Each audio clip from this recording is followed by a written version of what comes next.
पाँव से चले तू तबाही मचा दे, तू जिसको छुए उसको अपना बना ले, ये इश्क है या जादू टोना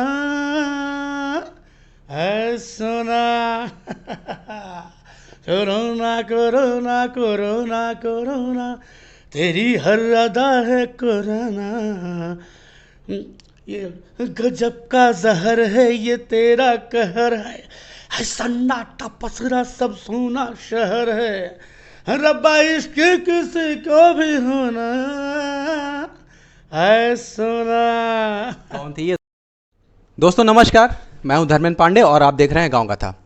दोस्तों इंटरव्यू की कड़ी में आज हम आपको एक बेहतरीन कलाकार सीपी भट्ट जी से मिलवाते हैं। सीपी भट्ट जी से इत्तेफाकन मुलाकात हो गई और इस मौके को हम लोगों ने पूरा भुनाने की भी कोशिश की है। तो सर बहुत बहुत स्वागत है हमारे चैनल पे आपका। सबसे पहले गांव गाथा चैनल के सभी दर्शकों को फिल्म अभिनेता सीपी भट्ट का प्रणाम, नमस्कार, सलाम। सर अपने दर्शकों को थोड़ा सा हम बताना चाहेंगे कि आपका थोड़ा सा आपकी व्यक्तिगत जीवन की कुछ बातें, कहाँ से शुरुआत हुई, क्या परिचय रहा है परिवार में और कौन कौन लोग रंगमंच से जुड़े हुए हैं, तो थोड़ा सा हमारे दर्शकों को सर आप थोड़ा बताएं। देखिए नाम मेरा सीपी भट्ट है, लोग मुझे घर पे संजू के नाम से बुलाते हैं जी। निकनेम आपका संजू? संजू जी। और पिताजी हमारे पहले गन फैक्ट्री में थे, बाद में रेलवे में हो गए जी। 4 भाई 3 बहन हम लोग हैं, और जिसमें एक बहन की डेथ हो चुकी है। अच्छा। और पिताजी भी हमारे रंगकर्म से जुड़े हुए थे। अच्छा अच्छा। गांव की जो रामलीला होती है वो भी करते थे। और उसके बाद हमारे एक भाई हैं, वो भी बनारस में रंगकर्म से जुड़े हैं। और अच्छा, वो भी और फिल्मों में भी एक्टिंग करते हैं। अच्छा अच्छा। और जॉब भी करते हैं। और ये मुझे जब बचपन में थे तो जैसे उन लोग गाय चराने जाते थे, तो मैं ये नहीं कह सकती मैं बहुत गरीब परिवार से था, ऐसा नहीं था। एक लोअर मिडिल क्लास फैमिली से था, क्योंकि एक आदमी कमाने वाला जहाँ 10 आदमी खाने वाले, तो लोअर मिडिल क्लास फैमिली से था, जो आत्मसम्मान के लिए स्वाभिमान के लिए कुछ भी कर सकती है। तो जब जाते थे तो हाँ टाइम पास के हम लोग राम लक्ष्मण बन के या नाटक करते थे। स्कूल में भी नाटक करते थे। गांव में आते थे तो रथ की ज़रूरत पड़ती थी। अच्छा।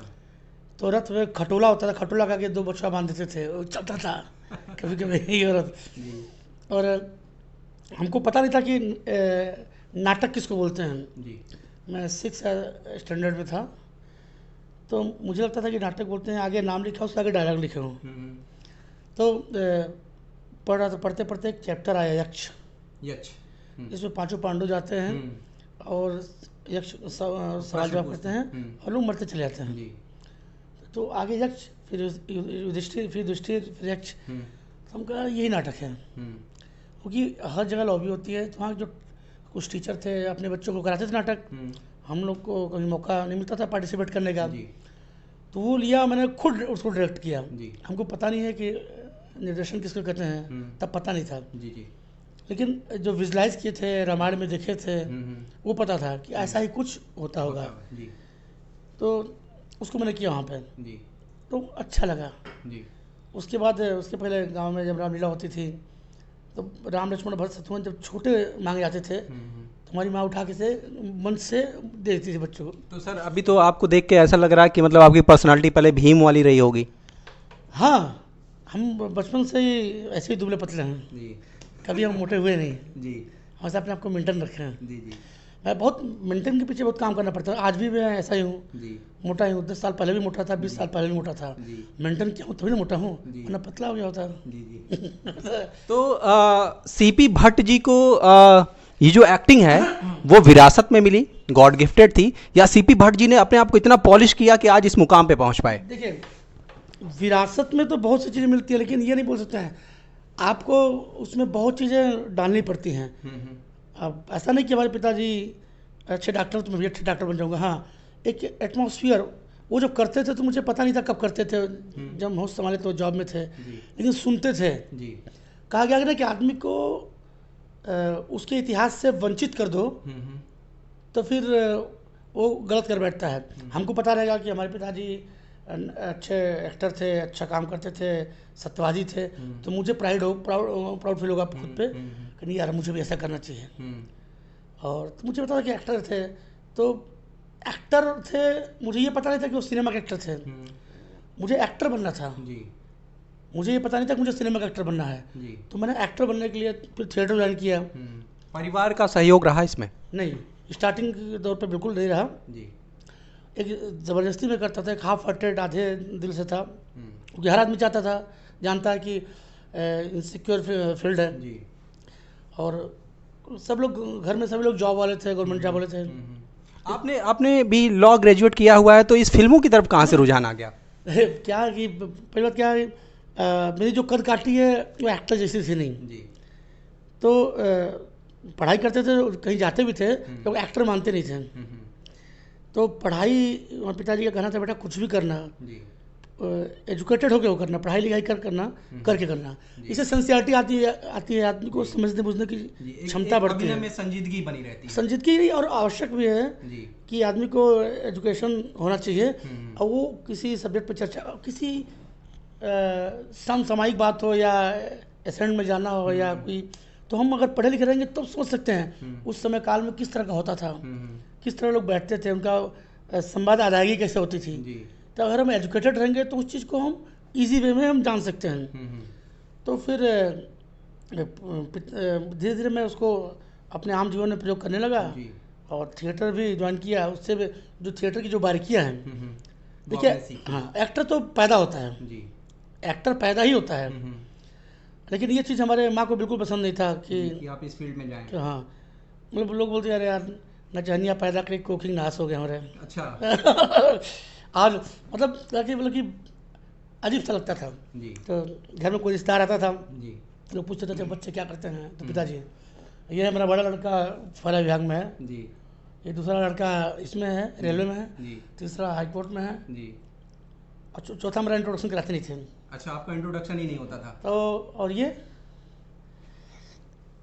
नचनिया है इनके सिर्फ नाचे गाया वाला, ये बस ये रेगल बा जी। तो चीज़ें, लेकिन मतलब आप डिमोरलाइज नहीं हुए इन सब चीज़ों से? नहीं, अगर आलोचक आपके लाइफ में न हो जी, तो आप जिंदगी में आगे नहीं बढ़ सकते हैं जी। आप उसको, उस ऊर्जा को कन्वर्ट करके मैं उसको पॉजिटिव में, अगर किसी की कोई बोलता था अरे यार ऐसे मोटे हैं, भाड़ी जैसे पेट पर चल बैठा एक्टर बने, तो उसको बोलता नहीं था मैं, उसको रखता था, मैं कर सकता हूँ जी। और उस चीज़ को मैं पॉजिटिव सोचता था, मुझे करना है, उसको दिखाने के लिए नहीं, क्योंकि एक्टर कोई क्राइटेरिया नहीं होता है जी। मैं करूँगा जी। और एक विल पावर था जी। और किसी की बात को मैं जवाब दिया, हर बात को छोड़ दिया समय के ऊपर जी। और समय ने आखिरकार जवाब लोगों को समय ने सबको जोरदार जवाब दिया जी। और तो फिर बाद में धीरे धीरे जब काम करते गए, फैमिली वालों को लगा मानेगा नहीं, फिर लोग ठीक है करो, करना शुरू कर दिए। फिर जब थोड़ा बहुत रिजल्ट आना शुरू किया तो उनको अच्छा लगता था जी। फिर भी ये नहीं लगता था कि ये लाइफ सिक्योर है जी। तो लेकिन अब क्या है, अब उनको अच्छा लगता है, मोरल सपोर्ट पूरा मिलता है उनका जी। तो कॉलेज के दौरान कभी कोई ऐसा वाकया हुआ कि मतलब कहीं आंखें लड़ गईं किसी से और प्यार में पड़ गए आप? तो सर हम लोग बात कर रहे थे कॉलेज के दौरान की, जब कॉलेज लाइफ आप एंजॉय कर रहे थे, पढ़ाई कर रहे थे, तो उस दरमियान क्या कोई ऐसा अफेयर रहा, कोई प्यार, कहीं कुछ आंखें लड़ी, किसी से नैनाचार हुए क्या आपके? क्या कि कॉलेज लाइफ में बोला ना कि हम अपने आप को डिमोलाइज नहीं कर रहे, लेकिन मैं हमेशा बहुत ऐसे ही गोल मटोल सा रहता था। क्या शाई नेचर था क्या? नहीं, बस बहुत सीधा साधा बच्चा बैठा हो, और ऐसा नहीं कि अंदर उथल पुथल होती थी। सीधे बच्चे को तो लड़कियां और पसंद करती हैं। हाँ, आती थी, मेरे गाल गोल मटोले पकड़ के सब हिला के चली जाती थी। अब वो चाहे बड़ी क्लास की लड़की आती थी, अब हम देखते थे कि कोई लड़का उनको गाना गा के बता रहा है, कोई डांस करके, कोई कुछ करके। तो आपके मन में भी लड्डू फूटते रहे होंगे? लड्डू फूटते थे। मेरा हाई स्कूल में तो क्या था, एक लड़की थी, क्लास फेलो थी, और हमारे जैसे सामने बैठती थी। मतलब 16 बरस वाला प्यार था? प्यार नहीं बोल सकते हैं हमको नहीं बोल सकते कि हाई स्कूल इंटर में प्यार होता होगा जी। प्यार तो जब तक आप मैच्योर न हो जाए, जब तक आप समझे तब तक देर हो गई क्या प्यार? नहीं, तो मुझे लगा वो अट्रैक्शन था कि मुझे लगता था कि उसके लिए मैं पूरा होमवर्क पूरा करके लाता था कि ऐसा ना हो कि टीचर के सामने मुझे मारने लगे। तो डर थप्पड़ से लगता था कि प्यार से लगता था? नहीं, तब थप्पड़ से लगता था। तो अब मैं उससे कोई बात नहीं कर पाया जी। और पूरा साल गुजर गया। अच्छा, बातें नहीं हुई? पूरा साल गुजर गया। अब जाते जब एग्ज़ाम ख़त्म हुआ पूछे क्या शुरू करें, आपका नाम क्या है? वो तो हम रोज़ सुनते थे नाम। शुरुआत कहाँ से करें। और प्यार और मेरी लाइफ में बहुत ज़्यादा हुआ नहीं था कि इश्क एक से करो, नेक्स्ट से करो, जब तक न मिले हर एक से करो। तो और मैं कंफ्यूज हो गया कि इसकी आंख अच्छे हैं, इसके गाल अच्छे हैं, इसके होठ अच्छे हैं। मतलब कॉम्बिनेशन आपको एक परफेक्ट कॉम्बिनेशन नहीं मिलता ही नहीं था। जी। परफेक्ट मिलता नहीं था। और मिलता था तो हम कभी कभी हम संघ के स्कूल में पढ़ते थे जी। वहाँ तो संघ के स्कूल में तो सारे लड़के भैया होते हैं और सारी सिर्फ हम ही अकेले स्कूल में पढ़ते थे और सब तो भाग जाते थे अकेले, यहाँ से लेके यहाँ तक राखियाँ बन जाती। अब उसकी गर्मी में निभाना पड़ता था मुझे। ठीक है, तो ऐसा मौका मिला नहीं, लेकिन हाँ एक तरफा होता था। मोहब्बत को जो संघ वाले खा गए। नहीं आप संघ वाले नहीं खा गए, उन्होंने मुझे सही रास्ता दिखलाया जी। और मोहब्बत मुझे जानते हैं, जो मोहब्बत अगर बोले हैं तो मुझे अपने काम से, अपने नाम से मोहब्बत शुरू से हो गई थी। मुझे पैशन, मुझे करना है, कुछ अलग करना है, कुछ ऐसा करना कि लोग सोचें कि यार ये लड़का कुछ नहीं करता था, लोग ताने मारते थे, आज ये कर रहा है। इस चीज़ से मोहब्बत हो गई थी। एक नशा, जुनून, पागलपन की हद तक था कि मुझे कुछ करना है। इस चक्कर में हम और लोगों की हालत देखते थे कि भैया कोई मजदूर बन के घूम रहा है, कोई दारू पी रहा है। तो जब मोहब्बत करने का चरम होता है तब मुझे मोहब्बत कभी नहीं हुई। अच्छा। जब एक मैच्योरिटी हुई तो मुझे लगा कि यार, और मोहब्बत करने की उम्र के पहले मुझे शादी हो गई। अच्छा, शादी हो गई तो भाभी से तो मोहब्बत हो ही गई होगी बाद में? नहीं, देखिए क्या, भाभी से मोहब्बत तब तो नहीं थी। अच्छा। हम लोग को पता नहीं था कि इंटरव्यू भाभी भी देखेंगी। मुझे अच्छा लगेगा कि अब इंटर में पास करने वाला लड़का, उसको पता क्या है कि उसको मोहब्बत नहीं, उसको कैरियर दिखता है। हमने शादी होने के बाद तो उनको देखा था। अच्छा, शादी हो गई फिर आपने उनको देखा।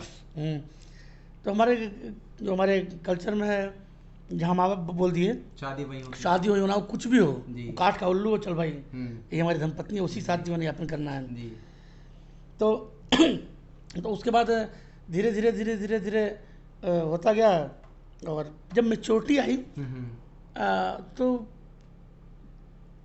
कभी कभी अट्रैक्शन होनी हो जाता है। तो अट्रैक्शन तो अब तो ये 17-18 साल की वजह से मुझे लगता है 18-18.5 साल में मेरी शादी हो गई थी। अच्छा।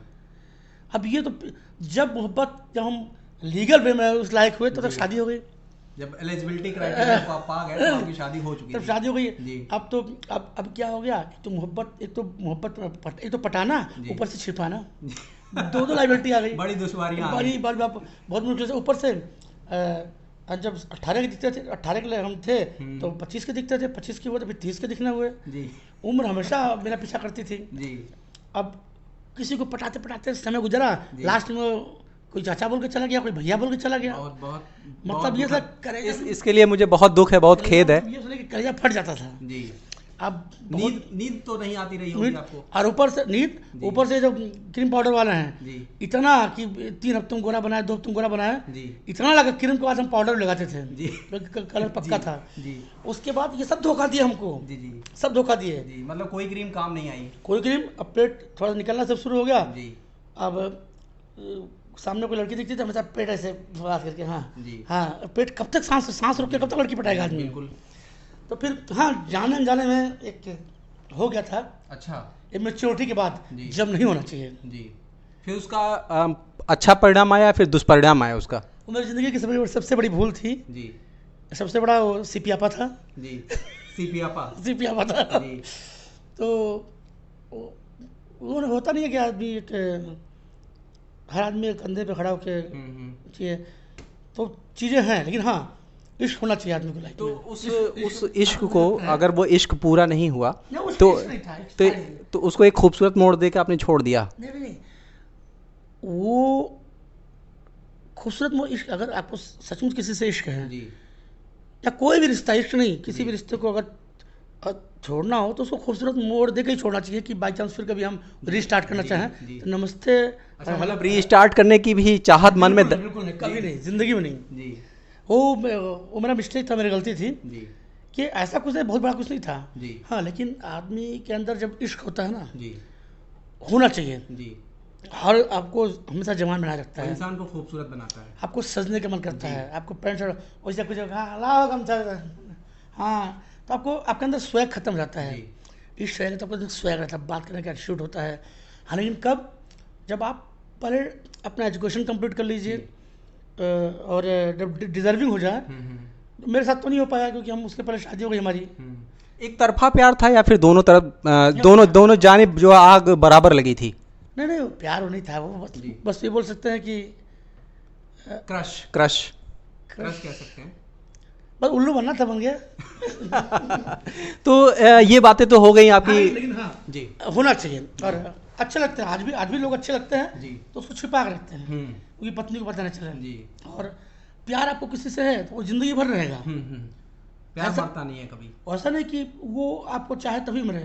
अगर हमको आपसे प्यार है, आप बोल दिए नहीं मैं आपको पसंद नहीं करती हूँ, इसका मतलब थोड़ा मेरा प्यार खत्म हो जाएगा। नहीं, बिल्कुल वो प्यार किसी के हाँ ना का मोहताज नहीं होता है तो है और हमेशा रहेगा। आप मत करो ना जी, हम तो करेंगे। आप यहाँ से अपने आप को ले आ सकती हो, हमारे दिल से नहीं ले आ सकती हो ना।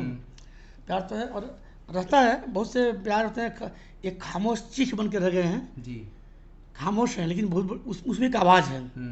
सामने वाला समझता है, हम समझते हैं जी। आज तो लोग प्यार का व्यापारीकरण हो गया है। जी, आज उसमें अश्लीलता वल्गैरिटी घुस गई है। जब तक फेसबुक पर न डाले तो लोग प्यार समझते नहीं है। जी, लोग ये सब छुपा कर रखने वाली चीज़ें हैं। तो इसको कभी किसी को चिट्ठी उट्ठी भी लिखा है आपने? क्योंकि आपका दौर तो चिट्ठियों वाला रहा होगा। चिट्ठी चिट्ठी चिट्ठी मैंने लिखा है, मतलब वो गुलाबी वाला लव लेटर की मैं बात कर रहा हूँ। हाँ चिट्ठी लिखा, लेकिन उसमें मुझे आता नहीं था। बस वही चलती है गाड़ी, उड़ती है धूल, तेरे याद में खिलते हैं फूल, चांदी चांद से होती है सितारों से नहीं दोस्ती, एक सोची है तारों से नहीं। ये जो टिपिकल होता है, एक ही शादी कई लोग से। हम लोग दुकान पे गए, हम कहे भैया नया साल जब आता है, भैया कोई ग्रीटिंग कार्ड है जिस पे लिखा हो कि तुम मेरे पहले प्यार हो? जी। बोला हाँ। हम कहे भैया 1 दर्जन दे दीजिए। 1 दर्जन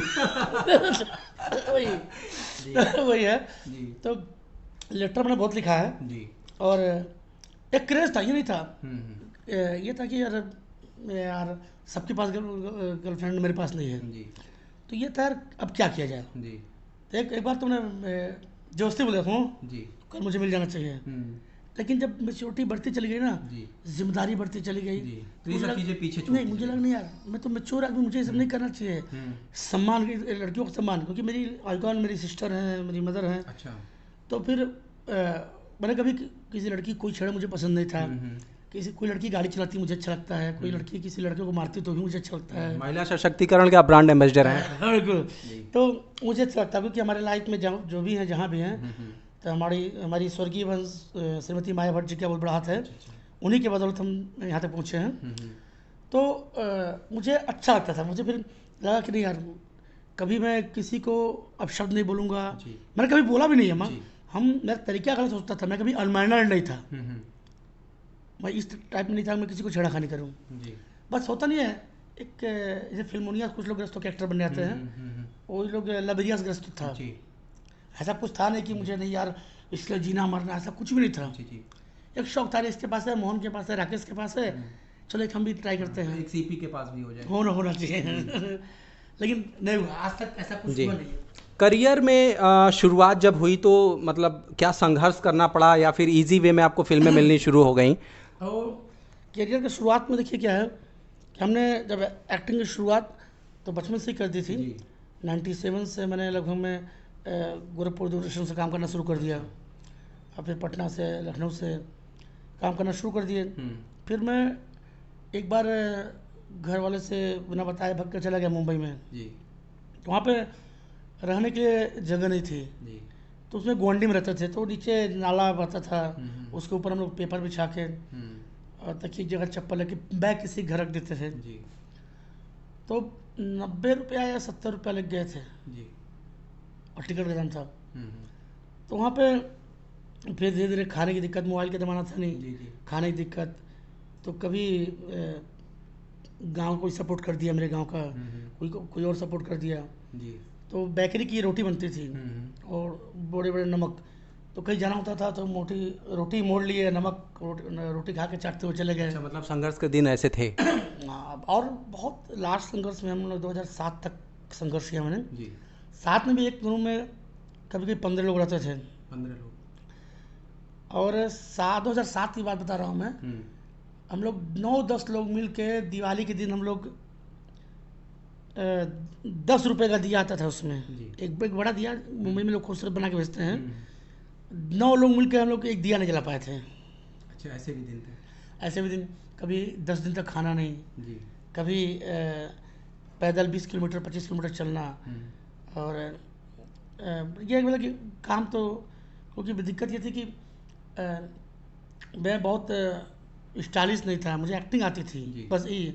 मुझे ये था कि मुझे एक्टिंग आती, मुझे तो काम मिल जाएगा। संघर्ष मुंबई में आपको रहने का संघर्ष, खाने का संघर्ष, पहनने का संघर्ष, चलने का संघर्ष, हर चीज़ का संघर्ष है। आपको टॉयलेट जाना उसका भी संघर्ष। सुबह 4 बजे नहीं उठ गए, हाँ सुबह 4 बजे नहीं उठ गए तो मान चला कि सारा संघर्ष पैंट में ही खत्म हो जाएगा। तो ये चीज़ें थी। तो कभी कभी ऐसा होता था 10-10 दिन तक खाना हम लोग नहीं खाए, कोई 5 दिन। और संघर्ष तो हमेशा कुछ न कुछ होता ही रहता है लाइफ में। तो लाइफ है, अप एंड डाउन्स लगे रहते हैं। हाँ, मुझे काम का संघर्ष, जैसे कि मेरा काम जब शुरू हुआ तो फिर काम से तारीफ मिलती चली, तारीफ मिलती चली गई। लेकिन संघर्ष, सफलता कोई एक बिंदु नहीं होती है कि हम यहाँ पहुँच गए मैं सफल हूँ। अगर ऐसा होता तो हम जी सक्सेस थे। एक अनवरत यात्रा है जो चलती रहती है, सफलतम यात्रा है। हमेशा आज यहाँ पे, कल यहाँ पे, परसों यहाँ पे हैं। वरना अंबानी जी काम करना बंद कर दिए होते हैं, अमित जी काम करना बंद कर दिए होते हैं। इससे आगे यहाँ तक पहुँचना है, इस तरीके लंबा प्रोसीजर होता है। तो संघर्ष तो बहुत ही कठिन संघर्ष रहा, क्योंकि घर पे फैमिली है, शादीशुदा आदमी, कमाने वाला आदमी है नहीं। और बाद में पिताजी भी एक्सपायर हो गए तो संघर्ष और कठिन हो गया मेरा 2003 में। 2002 में, अच्छा 2002 में पिताजी एक्सपायर हो गए तो संघर्ष थोड़ा सा मेरा कठिन हो गया। अभी जैसा कि हम लोग देखते हैं फिल्मों में तरह तरह के कैरेक्टर आप जो है निभाते हैं, किरदार जो आपको मिलते हैं वो आप उन्हीं में रम जाते हैं, वर्सेटाइल कैरेक्टर। ठीक है, आप कॉमेडी भी अच्छी करते हैं, आप विलन की भूमिका में भी बहुत बढ़िया निभाते हैं। तो क्या आपका कुछ चूजी है क्या, मतलब किस तरह के कैरेक्टर को आप निभाना चाहते हैं? मतलब कॉमेडी ज़्यादा पसंद है या फिर विलन बनना पसंद है आपको? देखिए क्या है कि ये हम कॉमेडियन बनने तो गए नहीं थे, हम गए थे विलन बनने ही। और तो वहाँ पे मुझे लगा कि विलन लंबा चौड़ा होना चाहिए। चौड़ा तो थे लेकिन लंबाई में नहीं थे, आंखें बड़ी आंखें होनी चाहिए, वो भी नहीं थी। जो एक्टर के लिए होना चाहिए, कुछ आदमी लंबा हो, चौड़ा हो, गोरा हो, चिट्टा हो, खूबसूरत हो, ये किसमें से कोई चीज़ नहीं थी, बस चौड़ाई थी, वो भी सिर्फ पेट की चौड़ाई थी। तो विलन तो मिला नहीं। फिर रोजी रोटी के लिए मैंने कहीं कॉमेडी शुरू किया, अच्छा रिस्पॉन्स मिला, फिर दोबारा शुरू किया। ये सोचते गए चलो इससे जब विलन मिलेगा तो इसको नहीं करेंगे, करते चले गए। फिर जो मेरी मजबूरी थी वो मेरा पेशा बन गया। मेरा कॉमेडी, अब कॉमेडी है, ये करना शुरू कर दिया लोग। मेरा जोनर कॉमेडी में लोग हो गया, लोग मुझे कॉमेडी में पसंद करना शुरू कर दिए। लेकिन वो कसक कहीं थी कि मुझे विलन करना है, क्योंकि लोग आधा लोग डिमोलाइज करते थे, यार तुम्हारा चेहरा ही ऐसा है कि देखते हंसी छूट जाती है, नाक चपटी है, आँख छोटी है, गाल पपीते जैसा है। तो हम कह मैं विलन के, पब्लिक मुझसे डरेगी कैसे अगर विलन ऐसा रहेगा। फिर मुझे लगा कि यार कि विलन चेहरे से नहीं होता है, खलनायक, खल चरित्र खलनायक जैसा होना चाहिए। वो बहुत खूबसूरत आदमी भी खलनायक हो सकता है। विनोद खन्ना जी पहले विलन थे, बाद में हीरो बने। शत्रुघ्न जी विलन किए, शाहरुख खान भी विलन से स्टार्ट किए एक तरीके से, एंटी हीरो। तो मुझे लगा कि यार चेहरे से कोई खुखार नहीं होना चाहिए। विलन का मतलब नहीं कि यहाँ पे कटा हो, आंखें बढ़िया लाल लाल हो या बल डोले सोले हो, ऐसा कुछ नहीं, उसका चरित्र खराब होना चाहिए। तो अभी मैंने विलन शुरू किया जी, और छोटे छोटे कई विलन शुरू किए। और इस साल में ही स्पेशल थैंक्स देना चाहेंगे सर सलील को। मुझे बेस्ट बायोपिक फिल्म के लिए बेस्ट विलन का अवार्ड दिया गया, मुकद्दर का सेकंड। इसके लिए हम आपको ढेर सारी शुभकामनाएं देते हैं। धन्यवाद। जैसे अभी हमने एक थोड़ा सा आपके बारे में कहीं रिसर्च भी किया तो उसमें हमें ये पता चला कि आप गाना भी बहुत बढ़िया गा लेते हैं। तो थोड़ा सा 2 लाइन हमारे दर्शकों को गुनगुना के कुछ सुना दीजिए। हम देखिए हम गायक तो नहीं हैं, हम दुस्साहसी गायक हैं जी 4 सुर में 14 सुर भटक जाते हैं। जी अब दुस्साहसी गायकों में सिर्फ 2 ही लोग का नाम आता है, जी एक रविकिशन भैया, एक मेरा। जी तो वो दुस्साहसी गायक हैं। जी भैया रहते जहाँ रहते हैं उनका कॉन्फिडेंस लेवल रविकिशन भैया का इतना है जबरदस्त कि बड़े बड़े सिंगर, बड़े बड़े क्लासिकल सिंगर फिर जाए, जी ओढ़नी का रंग पिया रे बाबू, जादू चला रहल बा, लागे कि जैसे खतवा में सरसों है बाबू, हर हर महादेव हो।